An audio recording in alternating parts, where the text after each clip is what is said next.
model yang mengabaikan efek time series dan cross section.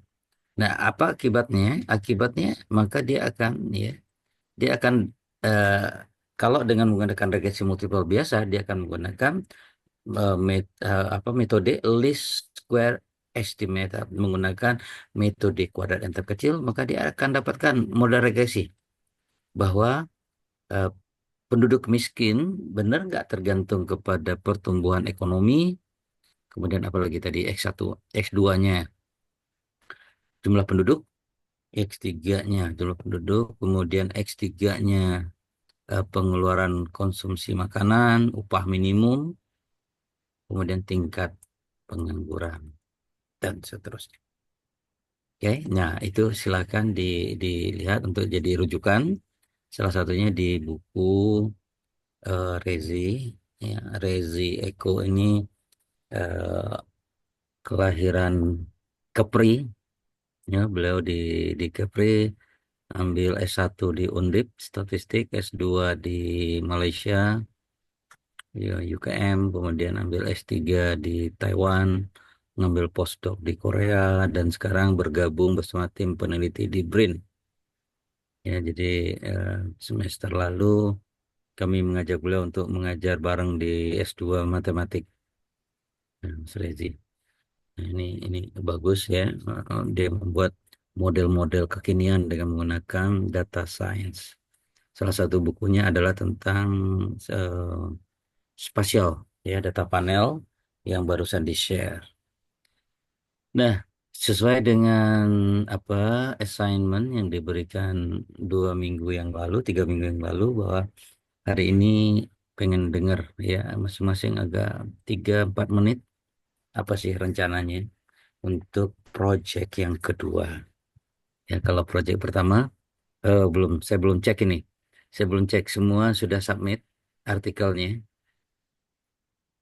Soalnya saya lupa untuk kemarin janji ingin mengirimkan ingin mengirimkan em, contoh bibliografi cara penulisan daftar pustaka menurut APA Style, American Psychological Association.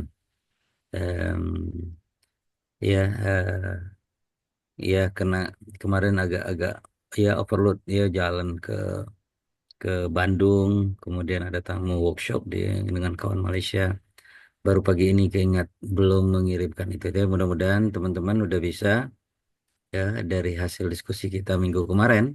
Mudah-mudahan tidak terlalu jauh inilah ya, berbeda ya. Namun kalau ditemukan nanti ya, bisa saya koreksi. Tapi ini ada yang menarik nih, Pak Ronald. Pak Ronald Rinaldi backgroundnya cantik kali. Iya Pak, tadi tak sengaja beli itu Pak. Ya, keren itu, jadi lagi lagi viral ya. Iya. Iya, Gus Miftahnya kan Lu- udah mengundurkan diri, Pak. Itu positif itu, Pak Dirman. Udah, Pak. Ah, Per ya. per malam eh Hari 2 hari semalam, Pak. Oh, netizen luar biasa ya. Dan itu udah di komen langsung sama Prabowo bahwa dia udah diterima surat pengunduran diri. Oh, gitu. Oke, oke. Ah, dia pilihannya mengundurkan diri atau diberhentikan gitu Pak. iya, iya, iya, iya, iya. Oh, Eh, Indonesia lah, netizen ya. habis lah dibuatnya.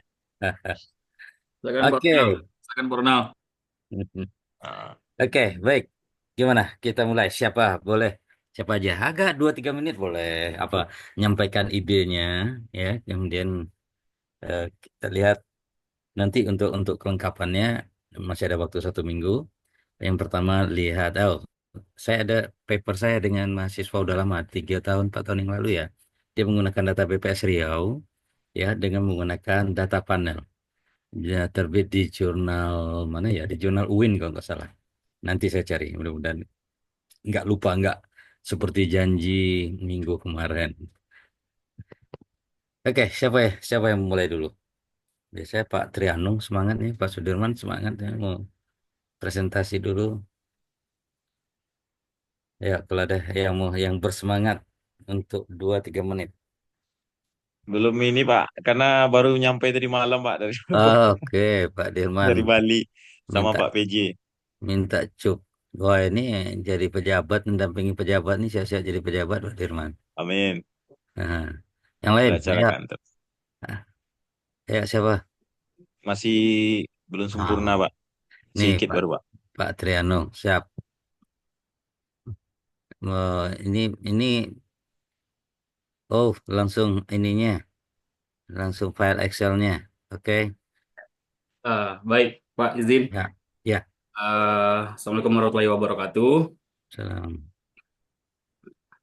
Sesuai dengan Project 2 yang kemarin kita terima dari Bapak, Ya, bahwasannya di Project 2 ini kita akan melakukan regresi data panel begitu ya, Pak ya. ya, ya, Kemarin saya coba cari data di BPS, masih terkait dengan pengembangan di Project 1 kemarin, cuma ada beberapa variabel yang saya ganti begitu.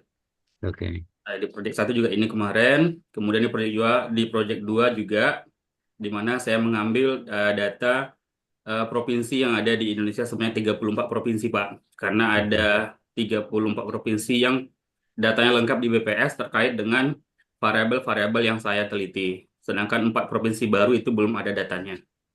Nah, di Hmm. sini karena yang kita lakukan ada data panel, di mana data panel ini terdiri dari data cross section dan time series. Untuk cross sectionnya adalah ini data provinsi, kemudian untuk time seriesnya ini.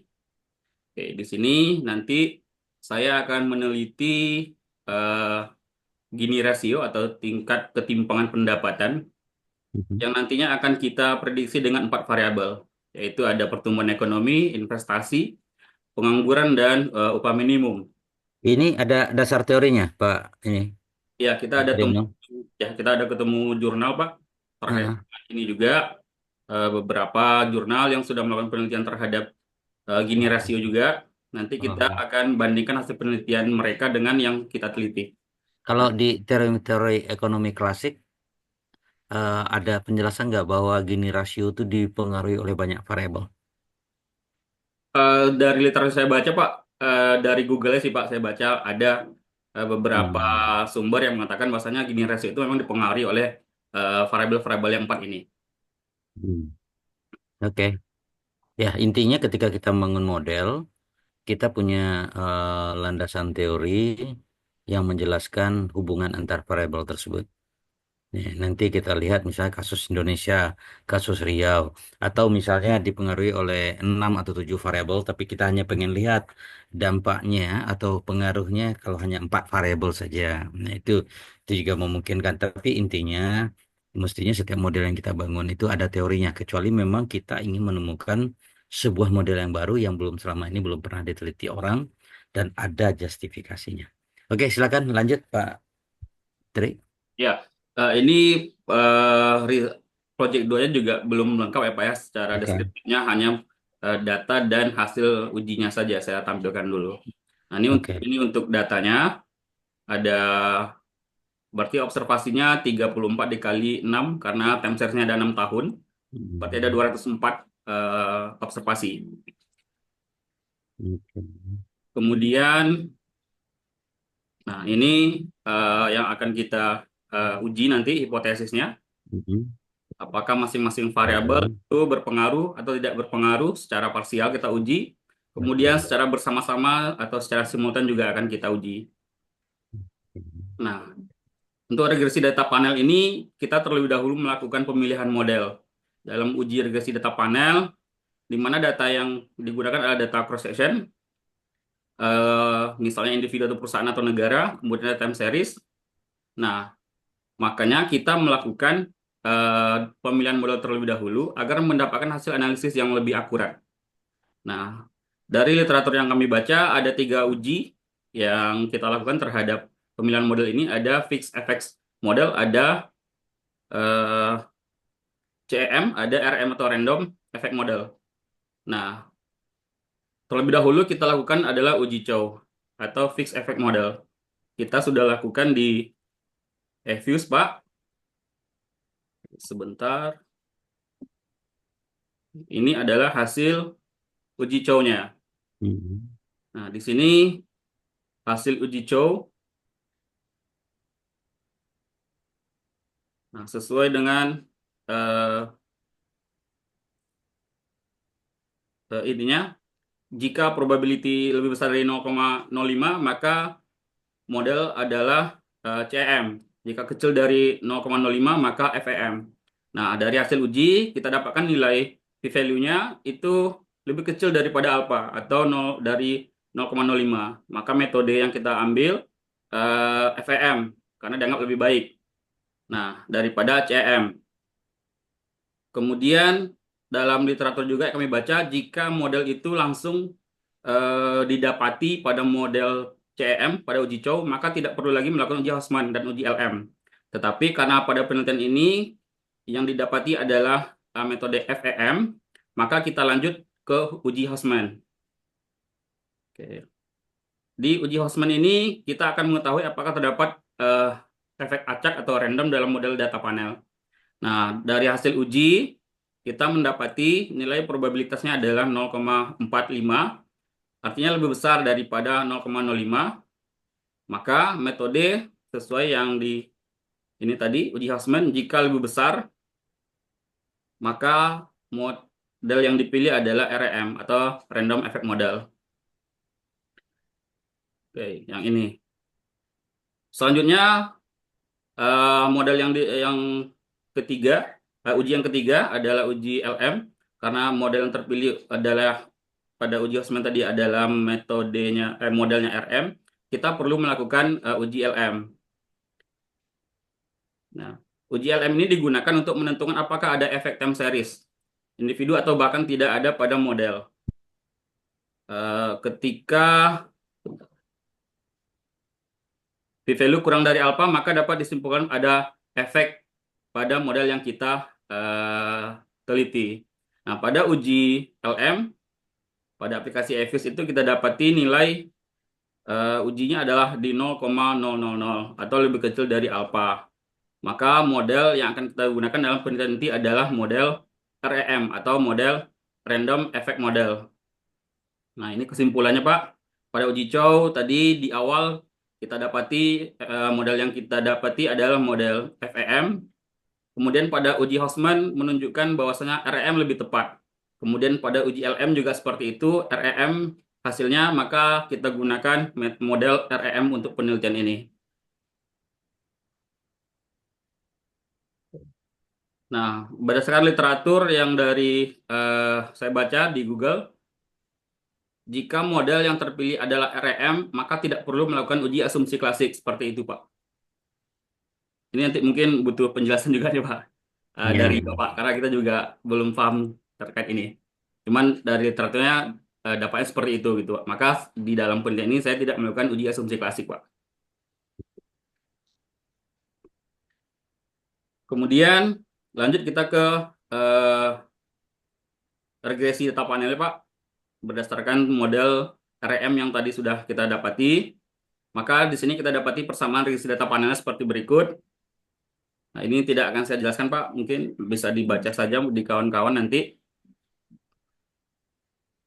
Yang CX sama dengan R ini dijelaskan bahwasanya ini adalah variabel lain yang tidak masuk dalam penelitian ini, begitu. Selanjutnya dari hasil uji hipotesis, pertama hasil uji T. Nah, didapati nilai masing-masing variabel terhadap variabel dependen. Jika kita lihat dalam uji parsial ini atau uji T ini, bahwasanya variabel pertumbuhan ekonomi itu memiliki nilai p-value 0,07. Nah, berdasarkan hipotesis kita tadi, H0 itu dia tidak berpengaruh, HA dia berpengaruh. Maka H0-nya kita tolak dan HA-nya kita tolak dan H0-nya diterima. Artinya pertumbuhan ekonomi itu tidak berpengaruh terhadap ketimpangan.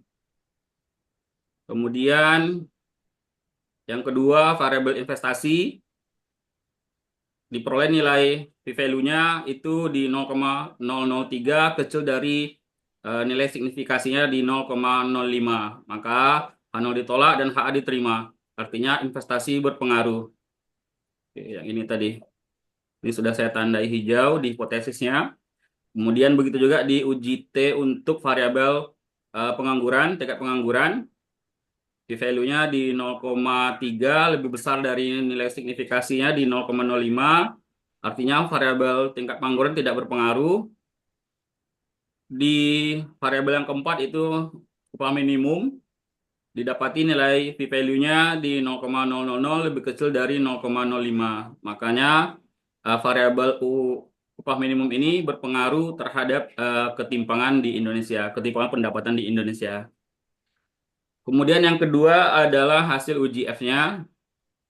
Hasil uji F kita dapati nilainya, nilai probability F statistiknya sebesar 0,000 kecil dari 0,05. Maka secara bersama-sama empat variabel ini berpengaruh terhadap ketimpangan pendapatan di Indonesia.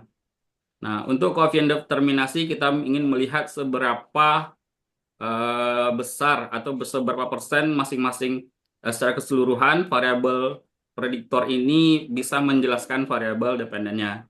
Didapati hanya sebesar 14,88%, Pak, untuk variabel independen mampu menjelaskan variabel dependennya. Barangkali seperti itu, Pak. Kalau masih banyak kurang, saya mohon maaf nih, Pak. Mohon bantu arahannya Ya, juga, Pak. ya. Terima kasih. Assalamualaikum warahmatullahi wabarakatuh.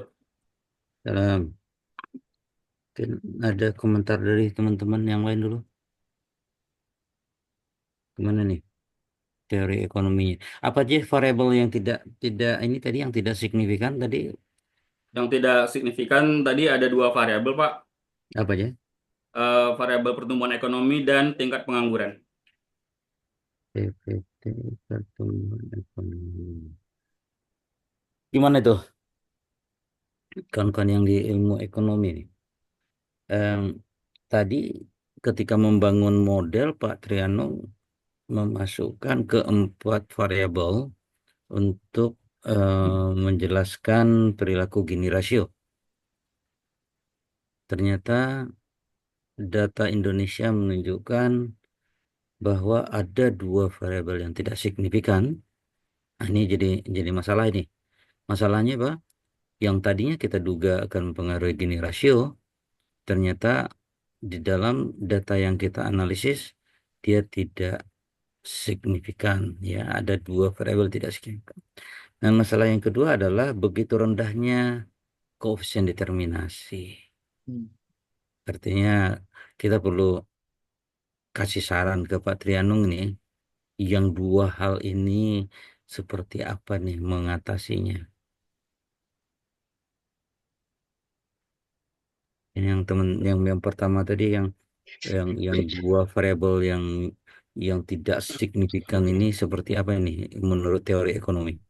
Benar nggak tingkat em, pengangguran terbuka dan tingkat pertumbuhan ekonomi itu tidak memberikan efek ya di dalam dalam data kita ya, dalam kasus kita ini untuk kasus Indonesia tidak memberikan efek pada Gini rasio.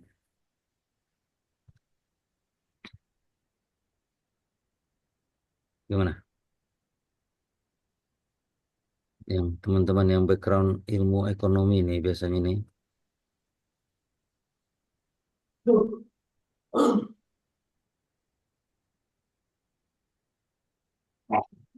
Nah, kalau nggak ada masukan Pak Trianung harus nyari sendiri nih atau siapa dengan siapa ya diskusi tentang model model begini ya. Ada apa ini? Nah, betul nggak? Kalau kalau dari data menunjukkan kayak begini, tapi benar nggak ini? Nah, yang kedua yang jadi masalah itu kalau teori ekonominya memang menunjukkan bahwa kedua variabel yang tidak signifikan itu sebetulnya secara umum dia memberikan kontribusi terhadap turun naiknya Gini rasio, nah ada kemungkinan something wrong atau paling tidak ada sesuatu pada model kita. Ya, boleh jadi model kita yang tidak tepat. Ya. Nah, ini nggak tahu juga harus di detail dicek satu-satu ini. Jangan-jangan modelnya saya sudah menggunakan uji tadi bahwa menggunakan fixed effect, random effects ya ada, tetapi ternyata kok begini nih, nggak konsisten ya. Nah, itu memang harus apa tuh? Harus dicek ulang lagi tuh Pak Tiano ya.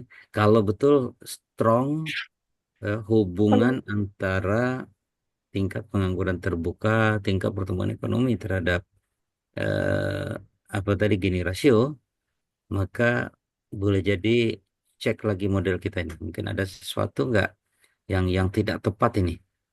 Ya, yang kedua, apakah Indonesia itu kekhususan, ada punya kekhasan? Kok bisa-bisanya kedua variabel itu tidak mempengaruhi Gini rasio? Nah, kalau model sudah oke, ini sudah oke. Tapi kok, nah jangan-jangan ada memang berbeda Indonesia untuk kasus Indonesia. Nah, kalau enggak, nah ini kita kira-kira akan dalam tanda petik akan digugat oleh para teoris, pada orang-orang ekonom yang mengajukan teori itu. Ini nggak mungkin, ini pasti ada. Jangan-jangan kita yang salah, salah apa ini? Nah, kemudian itu yang kedua ya. Nah, kemudian yang lebih penting lagi dari hasil-hasil uji hipotesis hitung-hitungan itu adalah interpretasi. Nah, saya berharap di interpretasi ini teman-teman ya yang menggunakan model itu bisa bicara lebih banyak, memberikan insight, memberikan pendalaman yang lebih jauh. Ada apa ini kok? Karena benar nggak variabel-variabel ini memberikan pada Gini rasio? Nah, itu yang mesti di apa kata disandarkan pada teorinya. Nah, nah, kalau yang begitu, kalau bisa ketika interpretasi penjelasan itu kita nggak usah menggunakan ChatGPT untuk menolong itu. Jadi betul-betul dari keilmuan kita. Kenapa kok dua variabel ini dia signifikan? Coba lihat teorinya, kenapa dua variabel ini tidak signifikan dengan asumsi bahwa model kita oke.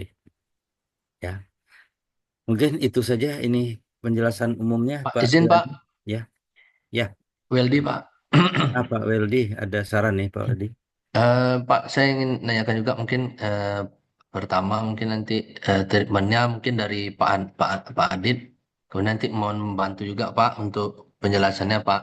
Karena Ya, saya lihat di apa Pak Adit ini, apakah juga nantinya karena teknis berpengaruh kepada hasil Pak Anung. Karena saya lihat ada log Pak di sana Pak, di datanya ada log. oh, Apakah penyebabnya ketidaknormalan data atau seperti apa gitu Pak? pada Mungkin variabel Pak Adit pada semua yang semua punya si variabel di log kan? Pak Anung ada dua nih Pak, saya lihat Pak yang tidak berpengaruh signifikan itu Pak. Hmm, Apakah apakah dia dilakukan ketidaknormalan dilakukan itu atau memang tulisan aja kesalahan ketik atau gimana? Mungkin itu Pak. Nanti hmm. kalau memang log ini Pak, saya izin juga Pak. Kalau boleh Pak dapat penjelasan Pak, seperti apa kita kehalalan dalam menggunakan log ini Pak. Ya, ya, Oke, makasih Pak. Itu aja Pak mungkin Pak. ya. Jadi transformasi logaritma itu biasa dilakukan ya karena dia secara strukturnya data itu ketika kita transformasi menjadi logaritma dia masih setara ya. Nah, tetapi nilainya menjadi apa ya terkonversi. Jadi salah satu trik di dalam data analisis ketika data kita tidak normal ya ada beberapa cara yang dia ya secara umum lakukan penambahan data ya kemudian lakukan transformasi ya nah kecuali ketika nanti setelah kita lakukan transformasi dan ternyata data kita misalnya untuk kasus normalitas bisa misalnya normal maka kita bisa menggunakan tentu saja dia datanya data logaritma tetapi logaritma itu tidak untuk mengatasi normalitas ya. Logaritma itu kita bisa menyelesaikan ada beberapa eh, apa saya multikolinialitas Salah sebentar satu multi Eh, multi ya multikolonialitas nggak salah saya Pak. iya yang untuk transformasi menggunakan logaritma menggunakan transformasi akar dan sebagainya jadi eh, artinya kalau semua data itu kita kita lakukan transformasi secara statistik dia tidak berubah struktur datanya ya sehingga bisa kita pakai. Nah, yang untuk kasus Pak Trianung tadi saya nggak tahu karena tadi nggak dijelaskan kenapa menggunakan transformasi logaritma. Ada dua tadi Pak Weldy ya. Ya Ada betul Pak, dua. ada dua Pak. TPT yang tidak signifikan itu Pak. Oh, pas pula yang tidak Ya, yang signifikan tidak itu ya. signifikan. Iya betul Pak. Oh, oke ya, ya. Artinya apa? Ketika kita melakukan transformasi, mestinya ada penjelasan kenapa kita melakukan Informasi. transformasi. Ya, ya. Nah, itu biasanya apa bisa kita cek di beberapa di beberapa literatur ya untuk kasus seperti ini. Kenapa kok digunakan transformasi logaritma? Kenapa nggak transformasi akar misalnya? Atau, nah, artinya ketika kita membuat begitu, kenapa nggak data mentahnya saja kita pakai? Ya. Mungkin nanti Pak Trianung nanti yang Bapak perlu ngecek lagi ya. Kalau misalnya mengikuti paper orang, dicek lagi paper orang itu, apakah dia punya dasar untuk melakukan transformasi logaritma. Tapi pas pula ya dua yang ditransformasi Signifikan. tadi Ya. saya nggak ngeliat itu. Nah ya, oke oke itu bisa jadi perhatian Pak Trianung. Oke, good, thank you. Ya Pak. Oke, siapa lagi yang mau present? Mungkin Pak Ya, bertanya mungkin Pak melanjutkan tadi yang terkait dengan transformasi data tadi. oke, Ah, mungkin tadi kan yang tadi Pak Trianung dan dilanjutkan dari Pak Weldy tadi mengatakan bahwa hanya beberapa variabel aja dilogaritmakan atau ditransformasi data, Pak. ya, Ketika terjadi kendala di uji asumsi klasik, mungkin multikoloritas ataupun autokorelasi gitu kan. ya. Apakah hanya variabel yang variabel dua itu aja yang ditransformasi? Apakah bukannya harus semuanya Pak ya? Harus dirubah datanya semua atau gimana Pak? Oh, Atau enggak. harus jadi satu itu, maksudnya kalau satu yang ditransformasikan, apakah yang lain harus juga, ataupun dasarnya apa Pak? Ditransformasi yang dua ini dasarnya apa gitu kan? Ya, Nah, kok bisa tahu, kok ini aja yang ditransformasi, yang lain kenapa tidak? Apakah itu nanti mengakibatkan untuk berubahnya hasil uji gitu kan Pak? Mungkin itu Pak. ya. Jadi semua variabel-variabel itu ketika dia tidak memenuhi asumsi, sebetulnya kita menggunakan variabel-variabel itu kan kita cek asumsi. Ketika asumsinya ada yang tidak dipenuhi, maka para para saintis lah ya, dia melihat ini kenapa nggak dipenuhi. Kalau tetap kita paksakan, maka hasilnya akan tidak baik. Maka dilihat apa saja yang menyebabkan asumsi ini tidak dipenuhi. Kita belum belum running modelnya nih. Kita baru memeriksa asumsinya dipenuhi atau tidak. Maka eh, dalam membangun model itu dia juga akan melihat bagaimana kondisi variabel itu satu persatu. Misalnya, ketika variabel kita itu mempunyai satuan yang sangat berbeda, sehingga nilainya juga sangat berbeda. Yang satu nilainya sampai ratusan juta, yang satu lagi nilainya cuma 1.000, 2.000 sampai 2-3 digit misalnya, ya. Maka tidak ada kesetaraan dari satuan data. Nah, lalu para peneliti melihat bagaimana nanti kita menginterpretasikan apa pengaruhnya terhadap misalnya prediktor kita, terhadap variabel respon kita ketika satuan untuk prediktor untuk X ini jauh sekali berbeda. Maka setelah ada kajian-kajian muncullah kalau begitu data pada satuan yang begitu jauh perbedaan dilakukan transformasi. Nah, transformasi yang lazim dilakukan adalah transformasi Z atau disebut juga dengan angka baku. Setiap data dikurangi dengan rata-rata dibagi dengan simpangan baku. Nah, itu namanya Z-score atau angka baku. Jadi kalau dia sudah distandardize, sudah dibakukan, maka dia mempunyai kesetaraan yang sama. Nah, itu salah satu teknik untuk menghindari satuan yang begitu berbeda. Nah, untuk multikolinialitas, benar ya multikolinialitas. Saya nggak sedang pegang ini. Kadang-kadang kecampur nih dengan autokorelasi. Eh, maka disarankan ada bentuk-bentuk transformasi yang lain untuk variabel-variabel yang kita duga. Jadi nggak mestinya semua itu Pak Prinanda. Nah, dia ada berdasarkan pengalaman ya para peneliti, maka variabel-variabel ini ini kita lakukan juga transformasi. Jadi apakah transformasi logaritma, apakah transformasi eh, seper akar dan seterusnya. Dan itu memang nggak ada apa tuh, nggak ada aturan bakunya. Jika ini maka kita transformasi begini. Nah, biasanya dia dia uji coba, coba run lagi, coba ini lagi. Dan jadi ketika kita memodelkan sesuatu, memang model itu tidak berlaku spesifik, ya, tidak berlaku general, dia akan berlaku spesifik. Nah, satu ungkapan dari Box yang sangat terkenal bahwa hati-hati dengan model, ya, jangan digeneralisasikan. Apa pernyataan dia? All models are wrong.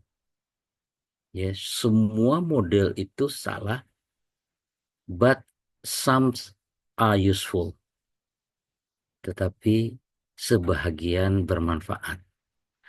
Nah, artinya di sini mengingatkan pada kita bahwa model yang kita dapat itu jangan-jangan kayak black box. Kayak black box itu kayak apa tuh, kotak hitam, masuk nih, olah data masuk ke dalam kotak, tutup, keluar modelnya. Ini benar nggak model yang ini kita dapatkannya?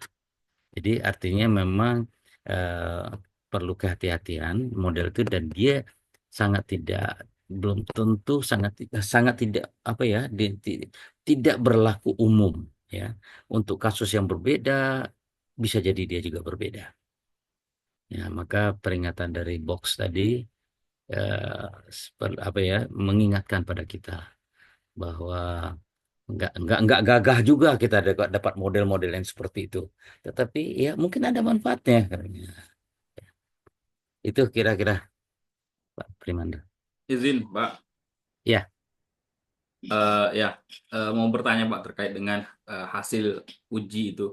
Di beberapa jurnal-jurnal yang kita baca dan kita dapatkan secara online itu memang tidak semua juga jurnal itu menampilkan bahwasanya variabel yang mereka teliti itu signifikan begitu Pak. Ya. Nah, sebenarnya jurnal yang baik itu apakah harus signifikan semua kah atau seperti apa Pak? Dia signifikan tidaknya variabel itu tak terlalu jadi masalah bagi kita sih, ya. Yang jadi masalah adalah ketika kita membangun model itu semua variabel itu mempunyai landasan teori. Nah, itu yang paling penting dulu, ya. Artinya ada teori-teori ekonomi yang menjelaskan bahwa semua perilaku prediktor itu akan mempengaruhi Gini rasio. Nah, itu yang paling penting. Tapi untuk kasus data Indonesia, boleh jadi dia tidak signifikan. Boleh jadi itu teorinya teori umum di Amerika sana, di Eropa sana. Tapi untuk kasus Riau, jangan-jangan upah tingkat pengangguran terbuka memang tidak bisa menjelaskan Gini rasio. Nah, itu misalnya, Pak. Jadi nggak usah terlalu risau dengan signifikan tidaknya variabel itu. Tetapi yang lebih risau kita lagi, punya dasar nggak kita memasukkan prediktor itu ke dalam model. Nah, itu ini. Jadi kalau ini jadi ujian, itu akan ditanya itu. Ya, kenapa TPT ini ada kaitannya dengan Gini rasio? Nah, itu kita harus jelaskan itu. Ya, ya. Nah, kena apa saja Gini rasio itu dihitung dari apa saja. Nah, kenapa kok bisa dimasukkan ke dalam model? Soalnya model itu juga, ya, kalau kita kait-kaitkan, ya, kalau dia tidak hanya berdasarkan data, tapi berdasarkan teori, kemudian juga berdasarkan logik. Kalau misalnya tidak ada teori yang kita pakai sebagai landasan bangunan, misalnya bahwa di suatu daerah em, kita menduga bahwa ada hubungan antara em,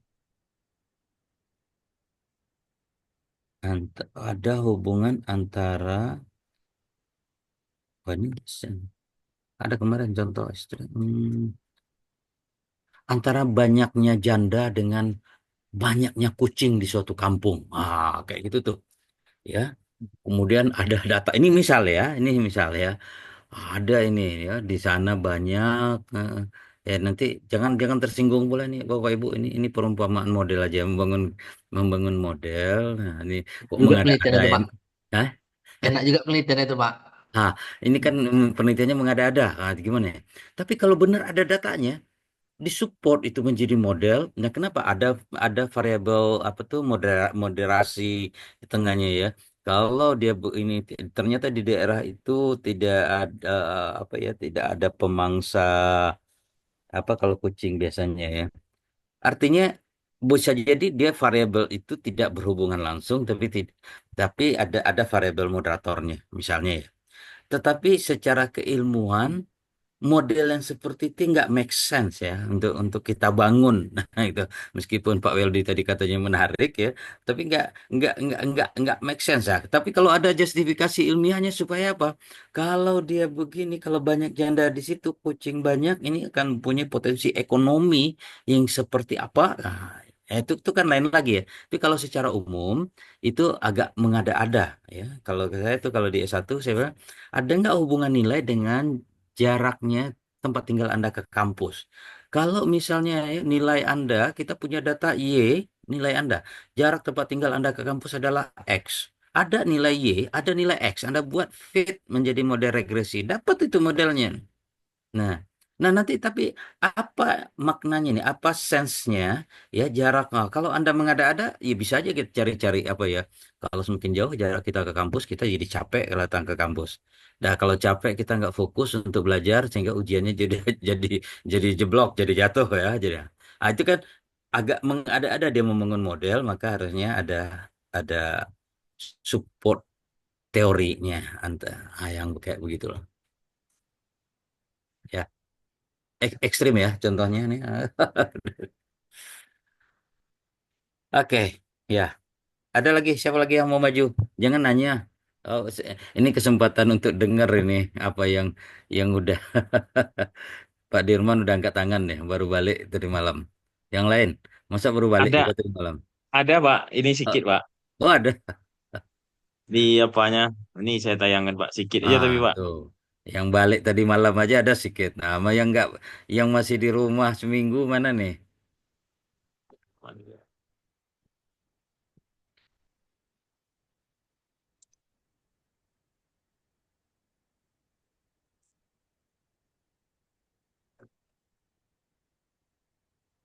Nah ini Pak. Ini nggak penelitian orang lain nih Pak Dirman. Enggak Pak. Ya, kemiskinan. Mm-mm. Jadi sekarang memasukkan apa? Gimana ceritanya nih Pak? Ini kebetulan kan diambil datanya wah, pengaruh faktor-faktor ekonomi terhadap kemiskinan karena data yang sebelumnya kan yang bukan baru aja Pak. Kalau ini diambil di 5 kabupaten kota Pak. Oke, Nah, datanya tetap dari BPS. oke. Cuma pengolahan berikutnya itu belum ada Pak. Nah, Pengolahan tujuan kalau apakah peng, kalau sudah pengolahannya, terpenuhi? kalau Sudah pengolahannya terpenuhi. tanya Pak Trianung udah beres sama dengan Infuse-nya. Oh ya Pak. Ah, yang Pak Artinya Dirman, hmm. apakah cukup mewakili nanti Pak 5 kabupaten kota ini untuk Hmm. dijadikan ini supaya nanti datanya terwakili ya itu maksudnya Pak. Itu sense kita sebagai peneliti aja Pak ini. Oh ya Kalau Pak. untuk menjelaskan Riau boleh nggak? Artinya kalau saya sih kalau misalnya kita tidak ada masalah dengan pengambilan datanya kan nggak ribet nih kan datanya ada di BPS kita ambil aja semua juga nggak jadi masalah oke oke aja. Apalagi sekarang ini orang menggunakan data besar sampai ribuan jutaan ya. Nah ini juga sangat sedikit. Ya, ya jadi ya prinsipnya itu kalau dalam bangun model semakin banyak data semakin dapat kita menjelaskan perilaku hubungan antar variabel. Ya, Itu aja Pak, mungkin Pak. ya oke oke. Kalau view-nya tadi Pak Trianung ya, nggak tahu Oh dia ya, siap Pak. nggak tahu dia adik kelasnya pula yang ngerjakan nggak tahu nih. Itu aja Pak, baru datanya Ya, Pak. oke Mohon oke maaf kalau belum apa Pak, jauh dari oke. harapannya. Mana Mbak Tiara, Kak Marta yang Izin. ini. Assalamualaikum Pak. Waalaikumsalam. Oh, Jerry diselamatkan Pak Valdi Jerry. Mauli Pak, ya Pak. Yap. Izin Pak. Oke, ya. Kemut bang,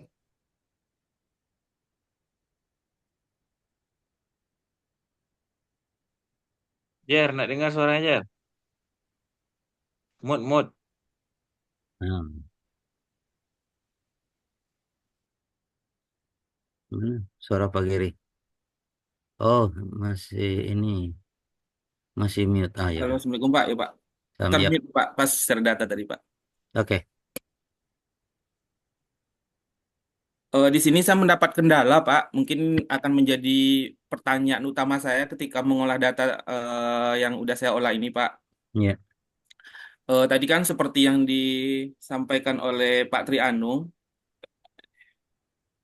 eh, Pak Trianung kan dia berhasil dalam mengolah uji Cho, uji Hausman dan uji LM-nya Pak ya.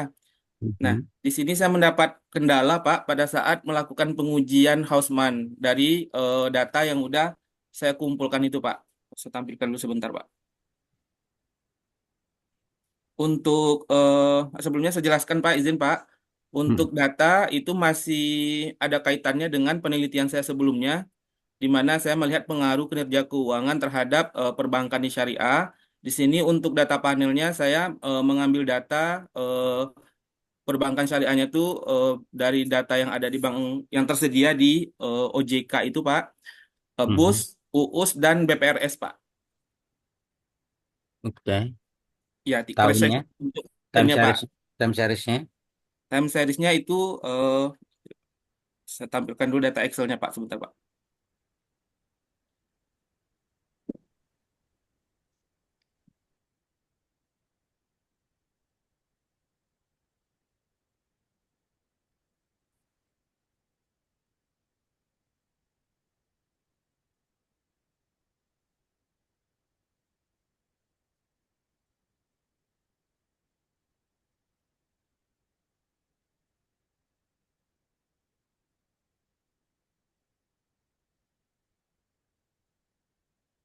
Nah, di sini saya mendapat kendala ketika uji Hausman-nya Pak. Eh, di sini di uji Hausman itu muncul bahwa di sini cross section itu apa data X atau variabelnya itu lebih banyak dari apa dari jumlah cross sectionnya katanya Pak. Jadi tidak muncul, tidak bisa diolah melalui EVIS dia Pak. Apakah memang cross section itu jumlahnya harus lebih banyak daripada variabel atau seperti apa Pak sebenarnya Pak? Bentar, bentar. Apa tadi Pak Giri? Coba, saya belum. Ketika saya uji Hausman Pak, Uji Hosman. uji Mhm. Hausman itu muncul keterangan, bentar, Pak. Saya bacakan keterangannya Pak. Ya.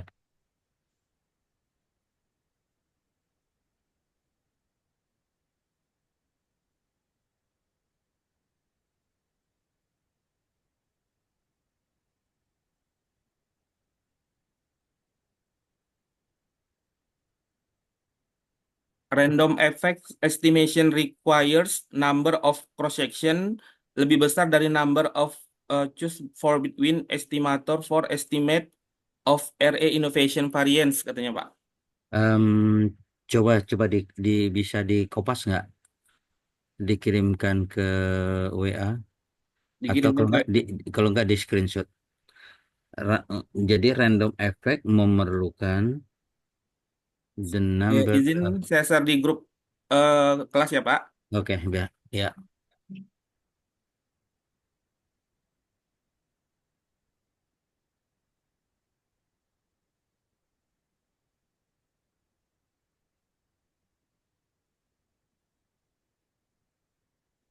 Random effect estimation memerlukan, mengharuskan, mewajibkan, requires number of cross section harus lebih besar, lebih banyak dibandingkan dengan banyaknya koefisien for between estimator for estimates of RE innovation variance. Ya. Em, berapa ini random effect estimation? Di sini kan cross sectionnya itu saya cuma tiga Pak. Untuk koefisiennya itu saya ada 4, NPF, ROA, FDR, dan BOPO Pak. Cross sectionnya itu Cuma ada tiga. tiga. Apa saja itu? Bank Umum Syariah, Unit Bang Usaha Om Syariah, sama Bank Pekreditan Rakyat Syariah, Pak. yang berkerjasama. Oke, itu yang cross sectionnya. Iya, Kemudian ininya apa tadi? untuk koefisiennya sendiri itu Mhm. saya ada 4, Pak. ROA, NPF, FDR, dan BOPO.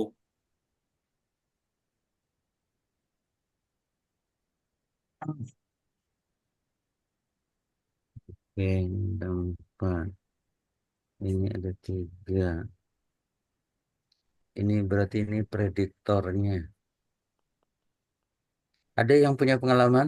Kalau enggak, nanti saya minta waktu, nanti saya coba cek Mm-mm. apa yang menyebabkan uji Hosman nggak bisa ini ya, Ya, untuk nggak uji CO keluar dan hasilnya. LM-nya lancar sih Pak, dan datanya Ya, sesuai, hasilnya sesuai deh Pak. oh, oke oke. Ya. Kalau ada kawan lain yang punya pengalaman, Izin Pak, ada Pak. ya, oke. Kalau apa saya baca di Google dan beberapa yang lainnya, untuk uji Hosman atau uji apa model random estimate random estimate model itu mengharuskan jumlah cross sectionnya itu tidak melebihi daripada variabel prediktornya Pak. Jadi kalau 3, maksimal variabel prediktornya ya 3. Kalau lebih daripada 3 tidak bisa diuji melalui uji Hosman Pak. Ini pun juga kendala yang saya hadapi juga, makanya saya sebelumnya mengurangi variabel variabel ujinya, variabel prediktornya. Setelah diuji kembali Pak bisa Pak. Oh, Jadi dia paling tidak sama dengan data cross sectionnya, jumlah jumlah data cross sectionnya Pak. tapi ini cross sectionnya tidak melebihi nih Pak Ini Rin. 43 Pak. Variabel X-nya Ya, 4, kalau Gary, jumlah datanya 3 Pak. Gary 43, Oh, oh cross sectionnya 3. iya, koefisien Ya, variabelnya 4. ya prediktornya ada 4. 4. Hmm, oke, oke. Saya nggak, saya mikir kalau dalam konteks matematik apa yang menyebabkan dia tidak boleh melebihi. Hmm. Oh, lihat teorinya. Kalau di dalam regresi multiple biasa, kasus-kasus seperti ini kenapa dia tidak jalan? Nah, biasanya dia berhubungan dengan inverse matrix. Nah, yang ini saya tahu kemungkinan ya kenapa ada hasilnya. Tapi ada penjelasan itu di mana dapat di sumber ada sumber yang kredibel, Pak Primanda, atau di searching di Google aja, umum aja. Saya kemarin searching di Google Pak. Cuman apa di Google di website memang pembelajaran lah gitu Pak. Pembelajaran Oke, terkait oke. dengan statistik Pak. Oke. Jadi Pak Eldi, ya, Pak Gary, coba di ini aja Pak Gary, ya di apa diikutin saran Pak Primanda tadi. Saya nggak, saya mikirnya nanti coba saya lihat apa secara teori ada biasanya ya untuk menghitung eh, taksiran-taksiran atau uji itu dia tidak bisa dihitung kalau ada matriks yang terganggu ya karena dia bekerja dengan matriks. Nah, Oke. itu ya. Berarti untuk uji Cho-Hausman dan LM ini berarti harus memang terlaksana di ketiga-tiganya, Pak ya? Em, kalau dia mempunyai manfaat apa tuh ketujuan yang berbeda, maka kita perlu melakukannya. Nah, jadi secara umum aturannya begitu. Kalau dia hanya menjadi alternatif, maka kita akan disarankan mengambil salah satu. Ya, jadi karena uji itu kan banyak sekali ya. Jadi aturan umumnya itu begitu. Nah, kalau misalnya ada pilihan, ada 5 tawaran untuk melakukan katakanlah uji untuk multikolinialitas. Nah, tapi dari 5 itu 2 sebetulnya mensupport data kita. Yang satu mungkin terlalu ketat, ya, sehingga tidak apa ya, tidak seperti yang kita inginkan. Nah, di sisi peneliti biasanya kalau bisa dia dipenuhi oleh semua, katakanlah kelima-lima uji itu. Namun ketika enggak juga, maka dia ambil yang mensupport ya, mensupport penelitiannya. Nah, meskipun ada yang lain ya. Ya, jadi orang gitu ya, peneliti itu kan kita menggunakan tools ini sesuatu yang mensupport ini kita penelitian kita. Berharap memang semua uji itu bisa mendukung ya. Tapi kalaupun tidak, kadang-kadang memang begitu. Ada yang disebut ya tes is very apa tuh sangat liberal. Ada lagi tes is very tight, sangat ketat dia dengan error. Dia dia hanya berjalan bah selisih dari dua rata-rata itu kita katakan signifikan kalau bedanya itu segini loh. Kalau bedanya cuma sedikit enggak kita katakan bahwa dia itu sama. Kayak gitu deh. Ya. Ya aturan umumnya gitu Pak Giri. Kalau dia untuk tujuannya berbeda, maka gunakan berbagai macam uji itu. Tapi kalau dia tujuannya sama, maka kita boleh memilih. Nah, kalau misalnya dalam ujian, paling pertanyaannya atas dasar apa Anda menggunakan memilih yang itu. Nah, kita tinggal cari saja.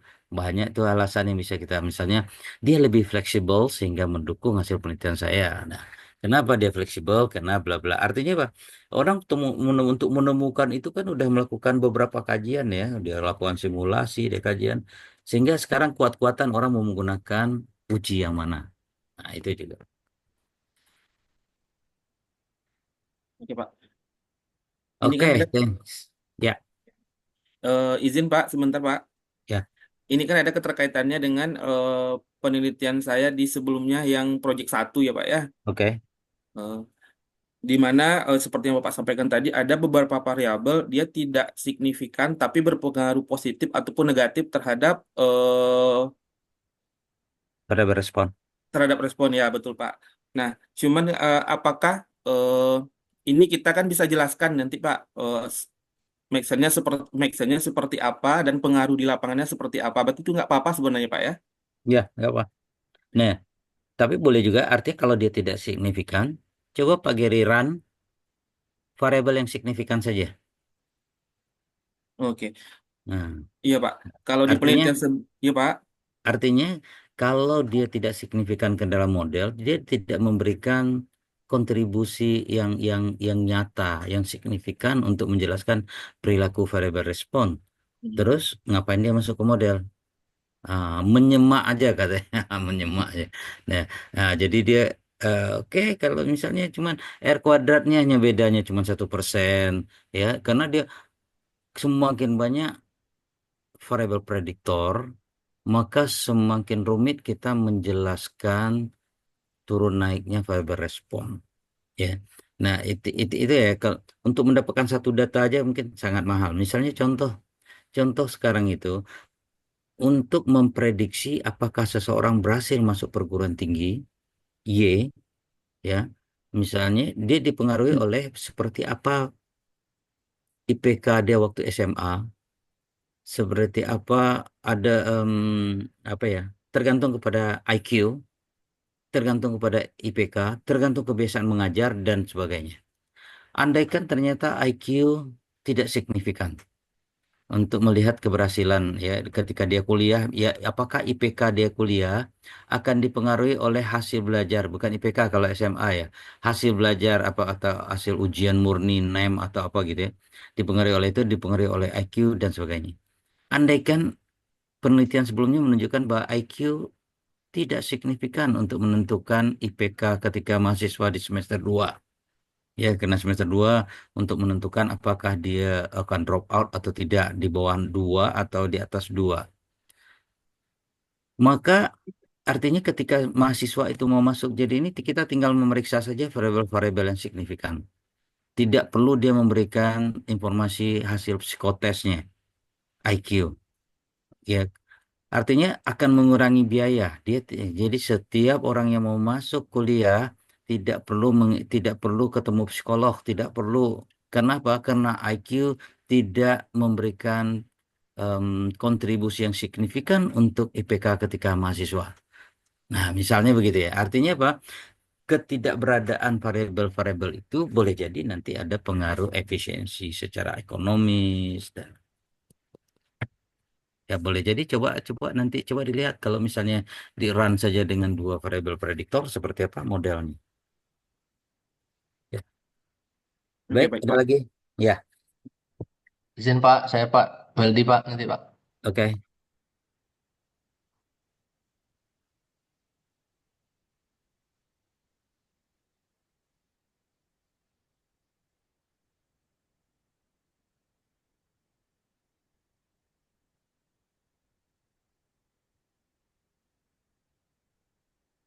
Assalamualaikum warahmatullahi wabarakatuh. Nah, Izin sini untuk proyek 2 saya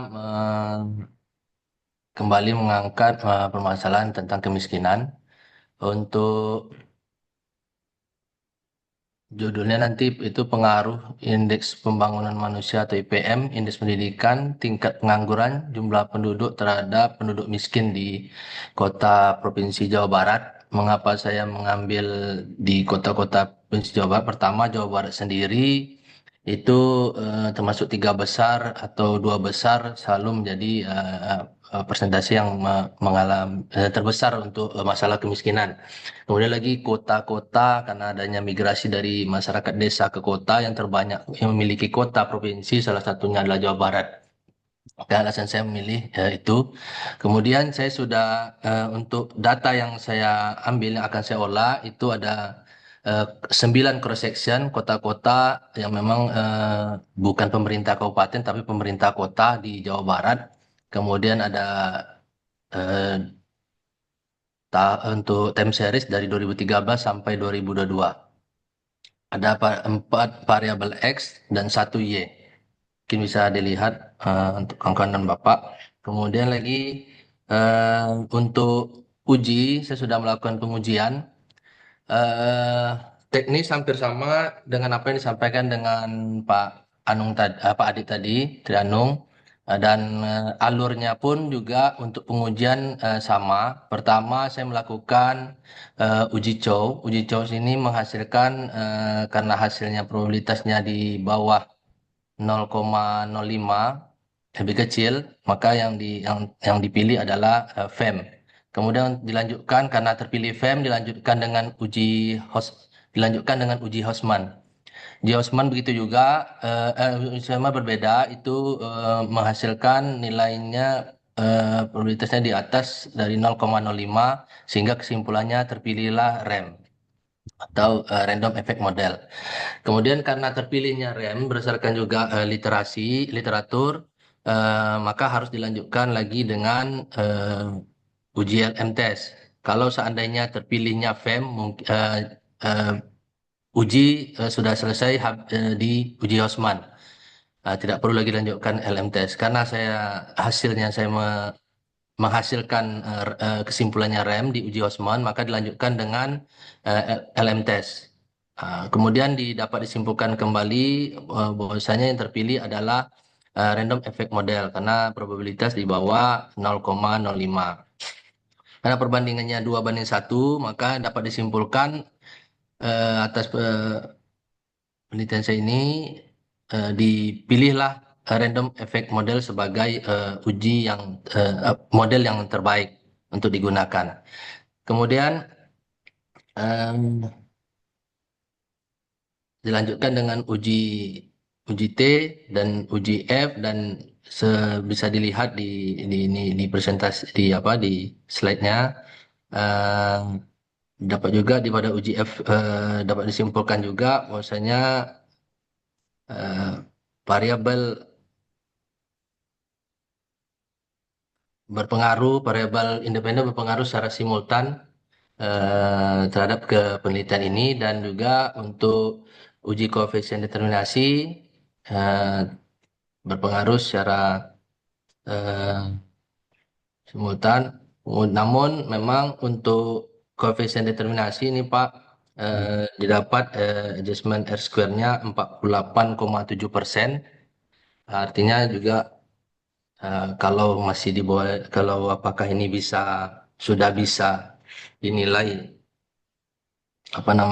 mewakili dari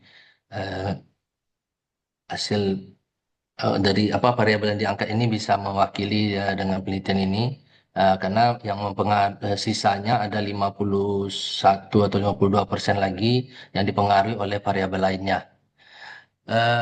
Untuk persama regresinya, ini persama regresinya itu ya sama dengan 47,22 sekian dikurang 1,0 tambah untuk variabel S1 tambah dengan 0,55 ditambah 0,04 dikurang 0,004 untuk regresi. Mungkin saya itu Pak, kalau untuk pembahasan saya sudah mengangsur dalam tahap ini Pak, penulisan dan perapian kesimpulan untuk apa namanya untuk yang jurnalnya Pak. Eh, Sebentar. Nah, ini Pak, itu Oke. yang paling tinggal kesimpulan itu mungkin itu Pak saya sampaikan Ya, Pak. Kalau oke. kendala untuk dalam penulisan saya ini Pak, Alhamdulillah tidak ada kendala berarti.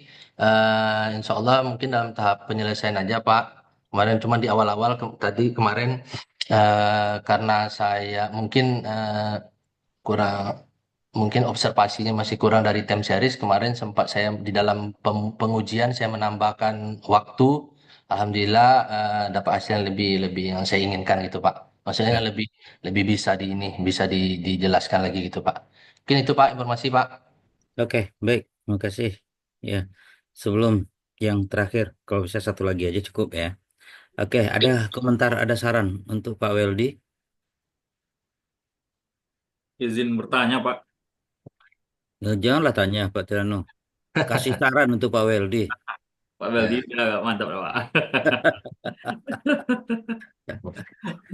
Oke, ya. Ya. Untuk koefisien determinasi itu, sebenarnya ada tidak standar minimalnya, Pak? Seberapa besar variabel independen Bisa. itu dalam penelitian harus menjelaskan variabel dependennya begitu, Pak? Iya, iya, iya. Secara umum dia ada rule of thumb. Jadi nggak ada juga sih yang eksak dia ya. Ya rule of thumb-nya itu kalau 80% itu udah sangat bagus.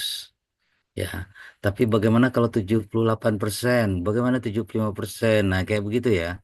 Nah, jadi em, apalagi kalau kasus-kasus yang begitu datanya sulit untuk didapatkan, maka untuk menjelaskan hubungan atau keterkaitan antara variabel-variabel itu dengan persentase yang rendah saja sudah cukup memadai. Tapi kalau untuk kasus-kasus ekonomi, data BPS, nah memang kita harus hati-hati kalau koefisien determinasi kita misalnya ya kurang dari 50%. Ya, artinya kita masih berupaya lagi ini mencarikan model yang lebih baik. Artinya untuk menjelaskan variabel respon ini bagaimana ini ya, dengan variabel-variabel yang saya pakai ternyata dia tidak dapat menjelaskan dengan baik perilaku dari variabel respon. Ya, jadi memang untuk melihat itu memang kita juga baca paper-paper orang lain di kasus ekonomi. Berapa persen sih koefisien determinasi itu masih bisa diterima secara umum gitu. Kalau aturan umumnya di statistika dia nggak ada eksak seperti hanya koefisien korelasi. Ya, seberapa kuat sih hubungan antar variabel itu kita katakan dia punya hubungan. Ya, paling-paling yang ada tuh apa? Aturan umum ya kita sebutnya rule of thumb. Aturan umumnya apa ya 80% dia sangat kuat, 80-70% kuat. Nah, paling paling begitu dia. Nah, tinggal peneliti yang merasa seberapa happy dia dengan persentase yang seperti itu. Nah, seberapa happy itu tidak bisa juga apa tuh pandangan pribadi, tetapi lebih kepada pandangan namanya peer review, hasil tinjauan peer, peer itu kelompok, kelompok sesama peneliti di bidang itu. Maka kita lihat juga paper orang lain R kuadratnya berapa sih sehingga bisa diterima model saya ini bisa dipakai orang lain oke kok dengan penelitian saya menggunakan data Indonesia, data Riau, data mana. Ya, ya, jadi begitu. Jadi peer review itu salah satu kata kunci seberapa kawan-kawan kita yang sebidang bisa menerima koefisien determinasi itu. Kalau aturan umumnya ya ya kalau mau dipantas-pantasin angkanya ya 80% itu artinya X semua yang ada kita masukkan ke dalam ini kita ke prediktor kita ke dalam model dia dapat menjelaskan sampai 80% perilaku. Hanya 20% yang enggak. Tapi kalau di bawah 50% artinya kita enggak mendapatkan model apa ya prediktor yang baik ya untuk menjelaskan perilaku variabel respon. Itu aja secara ya. Nanti di dalam narasi yang penting juga ditambahkan itu misalnya ada hubungan yang negatif tadi ya. Kenapa ini hubungannya negatif? Nah, itu juga ya kalau dalam model kompleksitas sekali sih. Ya. Kalau misalnya teori menunjukkan dia hubungannya yang positif, tetapi data menunjukkan hubungannya negatif. Wah, itu lebih susah lagi kita itu menjelaskannya.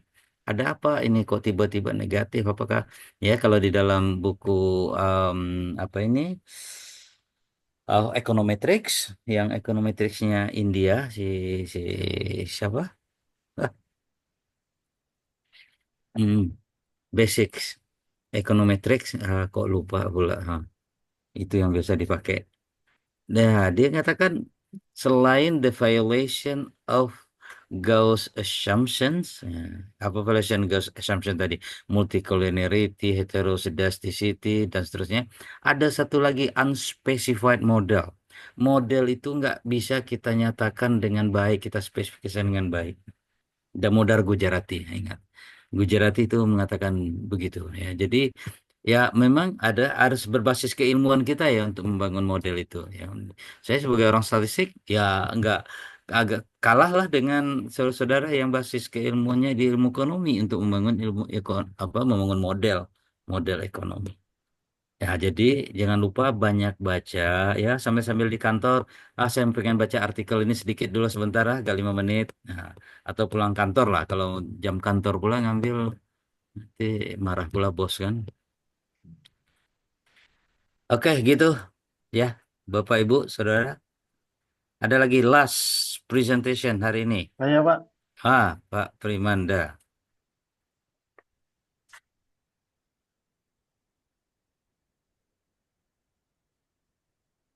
Data BPS juga. tidak Pak, datanya Nah, dari OJK Pak. OJK, oke. Mungkin izin Pak di proyek 2 ini mungkin saya pembahasannya mungkin sama dengan proyek 1, yaitu masih tentang faktor yang mempengaruhi pengumpulan dana pihak ketiga, bank umum. Eh, Cuma studi kasusnya itu di Pulau Sumatera, Pak. Yang sebelumnya itu yang saya lakukan di proyek 1 itu hanya di Provinsi Kepulauan Riau. Namun di proyek 2 ini saya luaskan kembali di Pulau Sumatera pada bulan Januari 2024 sampai dengan Juni 2024 dengan di Sumatera itu ada 10 provinsi, Pak, yaitu Provinsi Nanggara Aceh Darussalam, Sumatera Utara, Sumatera Barat, Riau, Kepulauan Riau, Jambi, Bengkulu, Sumatera Selatan, Bangka Belitung, Lampung. Jadi total ada 10 provinsi, Pak. Data prosesornya 10 provinsi dengan data bulanan, Pak. Time series-nya bulan Januari 2024 sampai Juni 2024. Jadi total datanya itu ada 60 jumlah data observasi, Pak. Eh, Untuk variabelnya itu variabel Y-nya dana pihak ketiga, pengumpulan dana pihak ketiga itu bisa ada tabungan, eh, apalagi giro dan deposito, Pak. Giro dan deposito. Nah, untuk variabel X1-nya itu indeks harga konsumen mencerminkan dari inflasi, nilai inflasi. Variabel X2-nya itu jumlah kantor pelayanan atau kantor cabang. Yang ketiganya itu suku bunga deposito rupiah. Karena suku bunga yang tertinggi itu deposito rupiah, jadi yang menjadi variabel X3-nya itu suku bunganya itu suku bunga deposito, Pak. Uh, Cuman mungkin saya belum sampai dengan kawan-kawan yang lain mungkin yang udah sampai dengan pengolahan uh, udah pengolahan data, Pak. Cuman mungkin saya masih proses dalam uji asumsi klasik dan pemilihan model estimasi eh, model yang terbaik dari antara 3 model estimasi tadi, Pak. Oke, Kalau Pak. kalau Nah, di antara kalau dibandingkan dengan eh, yang penelitian sebelumnya saya, Pak, di Project 1,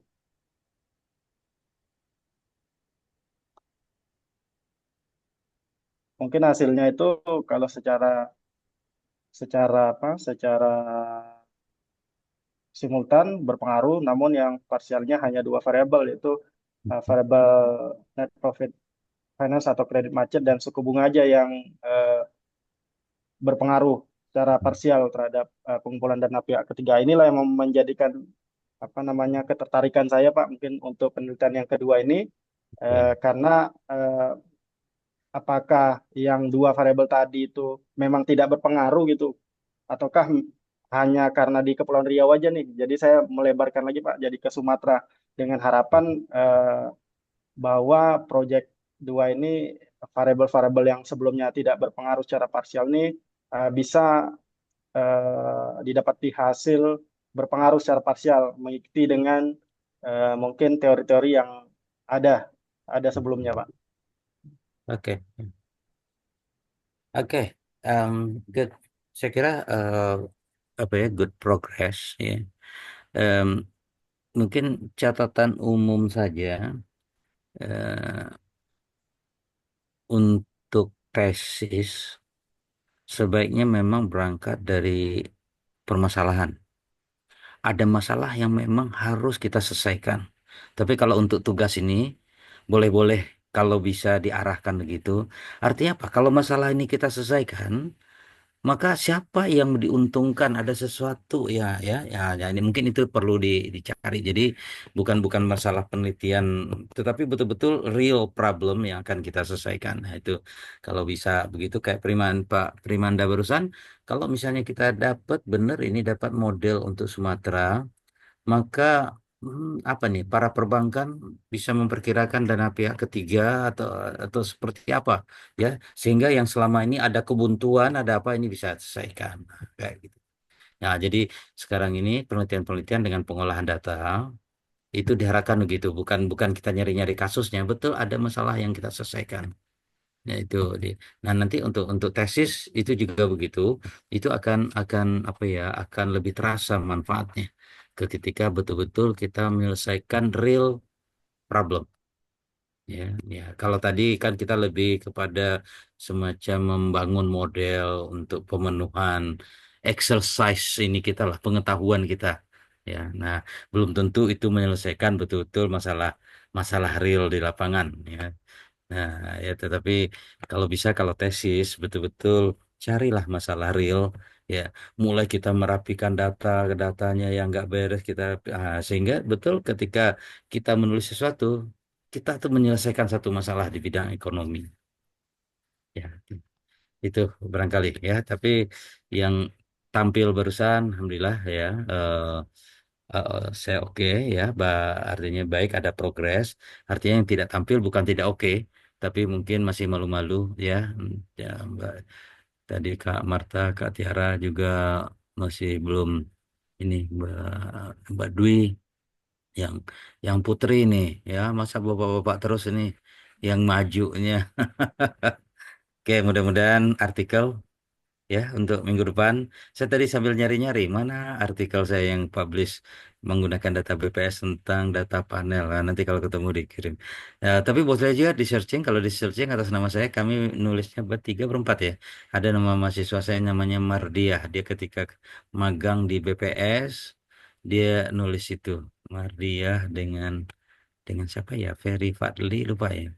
Ya nanti di googling. Nah, biasanya tuh ketemu itu ya, di googling atau di Google Scholar. Nah, dia biasanya te, te, ya, ya, dia menggunakan data Riau, mungkin bagus juga untuk dilihat ya. Oke, baik, saudara, saya kira cukup ya untuk kali ini.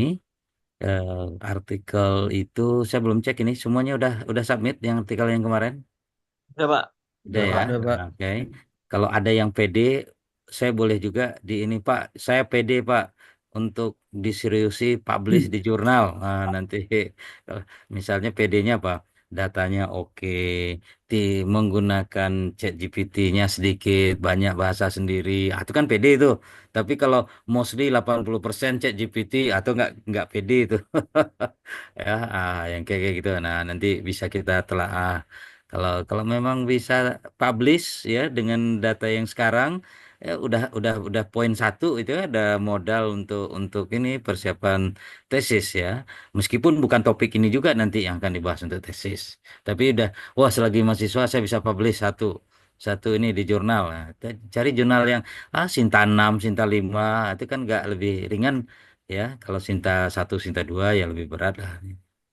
Oke, gitu ya. Mudah-mudahan sukses semua di ini. Sampai ketemu minggu depan. Makasih banyak, Pak. Oke, Makasih, Pak. baik. Ya, yuk. Assalamualaikum. Selamat siang. Waalaikumsalam. Waalaikumsalam. Waalaikumsalam.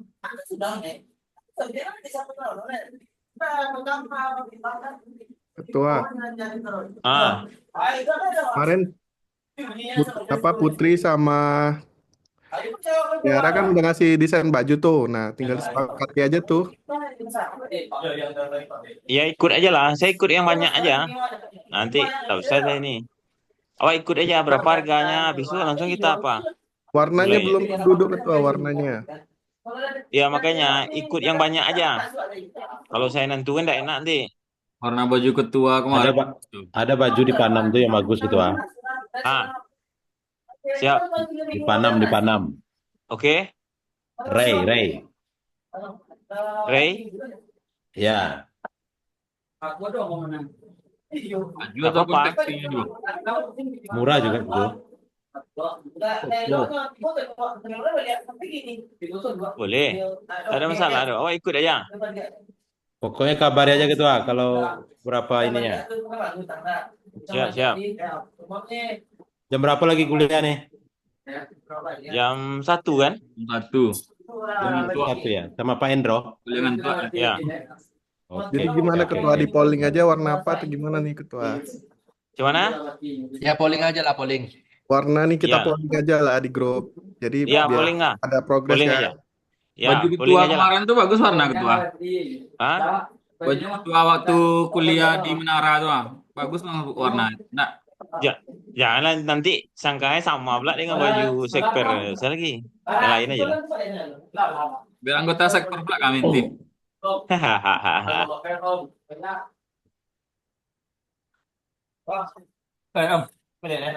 Hmm. Izin ya. Oke, siap. Ketua, awas lu. Yuk, Assalamualaikum. Salam warahmatullahi wabarakatuh. Ikut aja lah nanti gimana ini ya. Yuk.